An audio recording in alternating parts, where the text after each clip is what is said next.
चलिए शुरू करते हैं system of particle and rotational motion का ये अगला क्लास। आखिरी क्लास में मैंने आपको सिखाया था about the moment of inertia, right. और आपको याद ही होगा बच्चों कि मोमेंट ऑफ इनर्शिया क्या होता है, तो किस तरह से एक्सिस, कौन सा एक्सिस, रोटेशन एक्सिस के आजू बाजू मास डिस्ट्रीब्यूट हुआ है वो आपको पता चलता है by the moment of inertia. और जो काम मास करता है लीनियर मोशन में वो काम रोटेशनल मोशन में मोमेंट ऑफ इनर्शिया करता है, राइट। और इससे जुड़े हुए आपको याद होंगे मैंने आपको दो थियरम कराए थे, एक था परपेंडिकुलर एक्सिस थियरम, दूसरा था पैरेलल एक्सिस थियरम। चलिए तो इन्हीं दो थियरम से जुड़े हुए तीन छोटे छोटे न्यूमेरिकल आपको दिए हुए हैं। पहले वो न्यूमेरिकल सॉल्व करते हैं और फिर रोटेशनल मोशन के काइनेमेटिक्स पार्ट पे जाएंगे और फिर डायनेमिक्स पार्ट के ऊपर जाने वाले हैं। चलिए बच्चों तो देखते हैं example number 7.10। Moment of inertia से जुड़ा हुआ यह सवाल है, what is the moment of inertia of a disc about one of its diameter, right. तो आपको पूछा है मोमेंट ऑफ inertia of disk about its diameter. Moment of inertia of disk about its diameter. So let's take the disk of mass m and radius r. Okay, so take disk of mass m and radius r. Okay, now we know that moment of inertia of the disk about its own axis. चलो disc के खुद के axis का मतलब क्या होता है, ऐसा एक्सिस जो डिस्क के सेंटर में से पास हो और डिस्क के प्लेन को परपेंडिकुलर हो। तो इस एक्सिस पे मोमेंट ऑफ इनर्शिया जो होता है दिस इज हाफ mr²। क्या होता है बच्चों, हाफ mr²। बट आपको चाहिए moment of inertia about the diameter. Okay, so I can say this is the diameter, right. Let's say this is x axis, this is z axis, right। now diameter you can also take along the y axis, along the y axis also it can be the diameter, right। okay, तो यहाँ पे मुझे दिख रहा है कि x and y axis जो है ये दोनों इस डिस्क के प्लेन में है, दोनों एक दूसरे को परपेंडिकुलर है, राइट। और ये जो z है वो इस दोनों के साथ कॉनकरेंट है, तो मैं सीधा सीधा परपेंडिकुलर एक्सिस थियरम यूज़ कर सकता हूँ। तो मैं यहाँ पे लिखूँगा कि सबसे पहले taking z as axis of disc, z को हमने क्या लिया है as a axis of disc, तो you can say moment of inertia about z axis that is fix half mr², right। now you can say here x and y are the axis diametrically to the disk, है ना। x और y क्या है बच्चों, disc के diameter वाले axis है जैसे आपको दिख रहा है। तो मैं यहाँ पे सिंपली यूज करूँगा from the perpendicular axis theorem. तो हम लिखेंगे कि फ्रॉम परपेंडिकुलर एक्सिस थियरम। चलिए बच्चा लोग, तो परपेंडिकुलर एक्सिस थियरम मैंने बहुत अच्छे से आपके दिमाग में डाला था ये चीज़ को, राइट। परपेंडिकुलर एक्सिस थियरम क्या कहता है बच्चों कि प्लेन के परपेंडिकुलर एक्सिस पे जो मोमेंट ऑफ इनर्शिया होगा that is I Z is equal to moment of, और you can say sum of moment of inertia about two axis जो एक दूसरे को परपेंडिकुलर हो और प्लेन के अंदर हो, राइट। तो z एक्सिस पे मोमेंट ऑफ इनर्शिया जो है वो x और y एक्सिस के मोमेंट ऑफ इनर्शिया के एडिशन जितना होगा। अब x और y दोनों डायमेट्रिकल एक्सिस ही है, राइट। मतलब दोनों पे मोमेंट ऑफ इनर्शिया तो सेम ही होगा, both are the same thing only.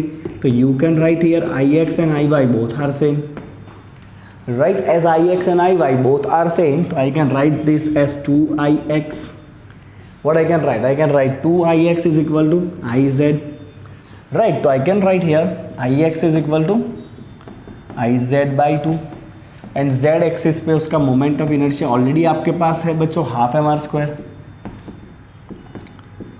So this is the divide by 2 करेंगे तो moment of inertia of the disc about diameter कितना हो जाएगा 1/4 mr स्क्वायर, राइट। ये क्या है बच्चों, moment of inertia about diameter of disc, moment of inertia about the diameter of the disc. I can say this is an important question, can be asked in 2 marks.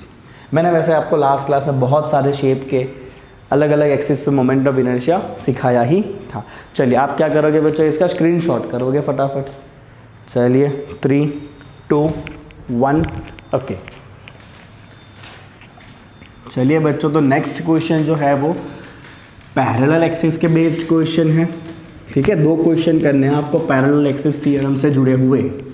चलिए बच्चों, example number 7.11, ठीक है। क्या कहता है question, तो example number 7.11 question कुछ ऐसा है कि what is the moment of inertia, ठीक है, of a rod of mass m, length l, about an axis perpendicular to it and through one of the end.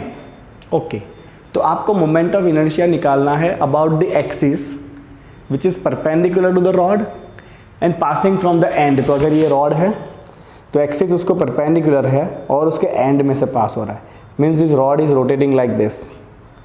तो मोमेंट ऑफ इनर्शिया कितना होगा, चलिए फाइंड कर लेते हैं बच्चों। So let us take the rod of mass m and total length L. Now we want to find moment of inertia about this axis which is perpendicular to the rod and passing from one of the end. Okay, now we know that moment of inertia of rod about the axis passing from the center and perpendicular to the rod, this is the center of mass. Okay, and about this axis we have the moment of inertia of the rod which is ml square by 12.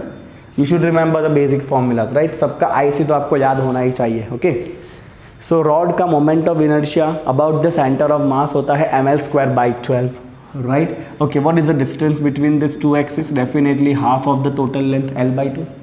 तो मुझे तो यहाँ पे खाली क्या करना है भाई, मुझे यूज़ करना है यहाँ पे पैरेलल एक्सिस थियरम। चलिए तो यूज़ करते हैं पैरेलल एक्सिस थियरम। तो हम यहाँ पे लिखेंगे कि moment of inertia of the rod about axis passing from center and perpendicular to the rod, this is IC which is ml square by 12, right। चलिए हम फाइंड करना चाहते हैं moment of inertia about this axis. I can write moment of inertia of the rod about axis passing from one of the end and perpendicular to the rod. I can use parallel axis theorem.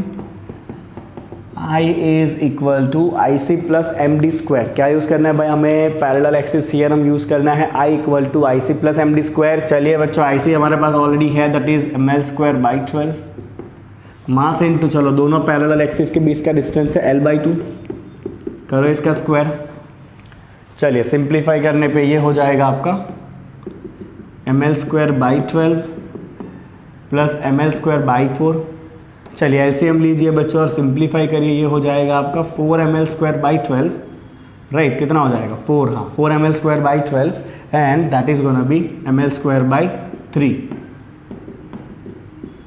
Right. तो rod का moment of inertia if it is rotating about the end, okay, तो ये moment of inertia होता है आपका ml square by 3 जितना।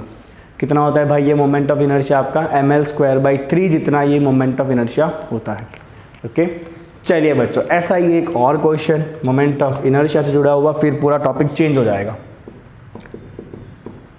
7.12 and the question is what is the moment of inertia of the ring about the tangent to the circle of a ring। You want to find moment of inertia of the ring about the tangent to its circle। तो ठीक है, हो जाएगा ना, moment of inertia of ring about its tangent to the circle। चलिए अब सबसे पहले बच्चों समझने की कोशिश करेंगे हम। So very first thing, if it is the ring given, ये आपको एक अगर रिंग दिया हुआ है तो इस रिंग के सेंटर ऑफ मास में से पास होता हुआ जो एक्सिस है, इस एक्सिस पे रिंग का मोमेंट ऑफ इनर्शिया होता है mr²। ये आपको याद होगा कितना होता है, ये mr² होता है, राइट। चलिए now if you want to find the moment of inertia of one of the diameter, आपको फाइंड क्या करना है पहले वो देख लो। आपको फाइंड करना है moment of inertia about the tangent to the circle. मतलब ये अगर आपका रिंग का सर्कल बना, ये अगर आपका रिंग का सर्कल बना तो इस सर्कल को टेंजेंट वाली लाइन के ऊपर इधर मोमेंट ऑफ इनर्शिया आपको फाइंड करना है। यू कैन सी, ये आपको फाइंड करना है। तो इस अगर आपको ये निकालना है तो पहले आपको ये पता होना चाहिए कि सेंटर ऑफ मास में से पास होता हुआ ये जो एक्सिस है उसका डायमेट्रिकल, उस पे मोमेंट ऑफ इनर्शिया कितना है, पहले आपको ये पता होना चाहिए। अगर आपको ये पता है कि उसके डायामीटर पे मोमेंट ऑफ इनर्शिया कितना है तो फिर आप पैरेलल एक्सिस थ्योरम यूज़ करके इसको निकाल सकते हो, बिकॉज ये डिस्टेंस होगा रेडियस जितना। ओके तो आपको रिंग के लिए इतना ही पता होगा कि उसके खुद के एक्सिस पे मोमेंट ऑफ इनर्शिया mr² है। अब आप आगे जो हमने किया था इसके एक न्यूमेरिकल आगे वो वाला अगर लॉजिक यूज़ करोगे तो आपको उसके डायामीटर के दोनों एक्सिस पे परपेंडिकुलर एक्सिस थ्योरम के हिसाब से मोमेंट ऑफ इनर्शिया मिल जाएगा mr²/2। आधा कर दो इसका, आधा कर दो इसका, राइट। मतलब ये जो डायामीटर वाला एक्सिस आपको दिख रहा है ना, राइट, ये एक्सिस पे इसका मोमेंट ऑफ इनर्शिया होता है mr²/2। कितना होता है भाई, डायामीटर वाले एक्सिस पे मोमेंट ऑफ इनर्शिया होता है mr²/2। फिर आप पैरेलल एक्सिस थ्योरम यूज़ कर सकते हो। चलिए तो मैं सिंपल से स्टेटमेंट लगाऊंगा। मैं पहले लिखूंगा कि moment of inertia of the ring about it's diameter.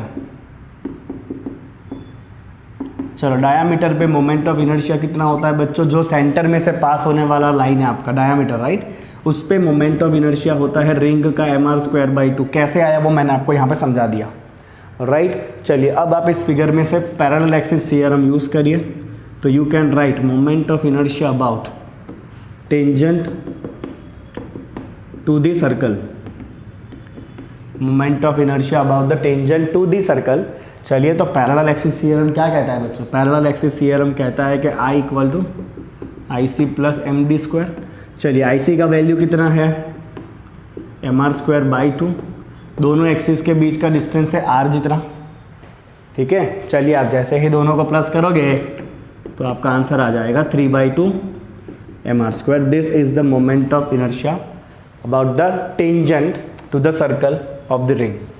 Same question आपको डिस्क के लिए भी पूछा जा सकता है, same can be asked for cylinder also. मैंने आपको सारे केसेस सिखाए हुए हैं ऑलरेडी, ठीक है। तो इतने 3 न्यूमेरिकल आपको पैरेलल एंड परपेंडिकुलर एक्सिस से जुड़े हुए एग्जाम्पल में दिए हुए थे, right. And I hope it is very very clear. अब आगे का जो पार्ट आपको करना है that is completely based on the rotational motion, right, जहाँ पे आप काइनेमेटिक्स की बात करोगे, जहाँ पे आप बात करोगे डायनेमिक्स की। ओके चलिए वो सब देखेंगे बट आगे वाले पार्ट में।